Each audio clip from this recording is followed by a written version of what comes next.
Angela Andrews, welcome to Day 2 Cloud. Let's get started with what you're doing out there in the world. You are a solution architect for Red Hat, and titles can mean a lot of different things. Can you tell us, what does a solution architect at Red Hat do? Well, it is primarily having knowledge of the Red Hat portfolio and being able to communicate that to our customers and potential customers.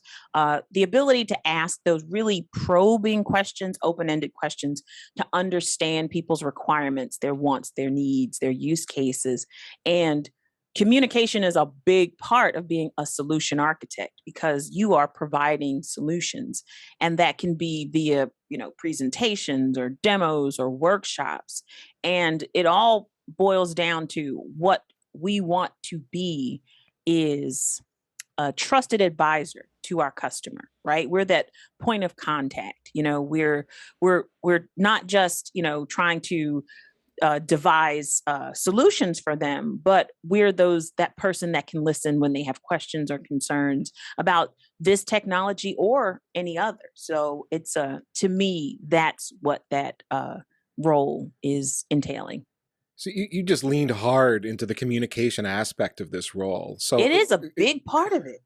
Well, I mean, you say architect, and I think of, okay, this is a person who's been around the industry a long time. They've seen some things, they know some things, and so they design something based in large part on their understanding of technology, yes, but then also their experience, which I think is what you're describing. But also you're saying, hey, we have to do two things: design a solution, share it with people, communicate that thing to them so that they understand what this thing is. And then you also said, listen.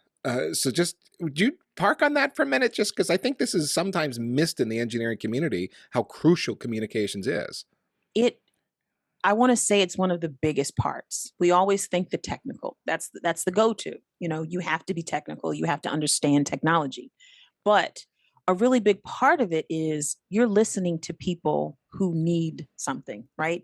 And what they're saying to you has to, one, resonate, right? If something, you hear something and you don't necessarily agree with it, or it doesn't fit into what your model being a Red Hat or a product is, you have to, one, listen. You have to have empathy because people are usually up against deadlines and budgets and constraints and silos, and they come to you. Sometimes you're almost like a therapist where they're dumping so much information on you because it's at top of mind. It's something on the horizon that they have to deal with, and being able to listen and be compassionate is really big part of it. Being able to communicate, not just if we have a solution that works for them, but also being able to be honest and yeah, we can't do what you're asking. That's not what this is. You're trying to fit a square peg into a round hole.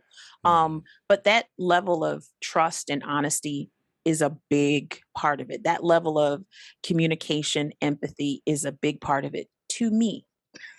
Okay, consulting salespeople out there, Angela just pointed out that sometimes you don't have a solution that fits the customer's needs, and you got to tell them that, not sell them something at any cost, because I've worked with some of you boys, and it's not cool. It's not cool when you're trying to make me fit a solution in that actually doesn't solve the problem.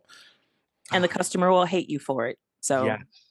Some of my most frustrating interactions with vendors is when they came in and they already knew the solution they were going to sell you before they even talked to you about a problem. And how? How? You know nothing about me, but apparently the solution is to buy your widget. Okay. Nope. Even if it doesn't fit at all. So that's great to hear that you're not only listening to what they're saying, but acknowledging maybe the solutions I have in my portfolio aren't going to fix or address the problem you have. I can help maybe guide you to something that does, or talk or probe deeper into the problems. That's another skill that I think is underrated. And maybe you can speak to that a little bit more, is not just listening, but then asking the appropriate follow-up questions for what they're telling you to get to the root of a problem. So I wear the solution architect hat, but when I'm talking to someone, a customer or potential customer, I empathize with them because then I put on my old sysadmin hat. I was someone on their team not so long ago where I understand what kind of goes on behind the curtain, and listening from that perspective is really important.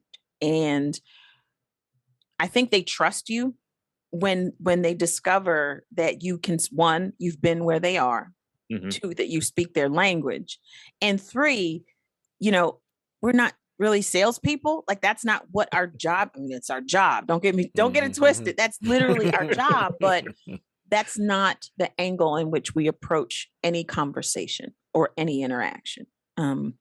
Again, the end goal, always, they have to trust you.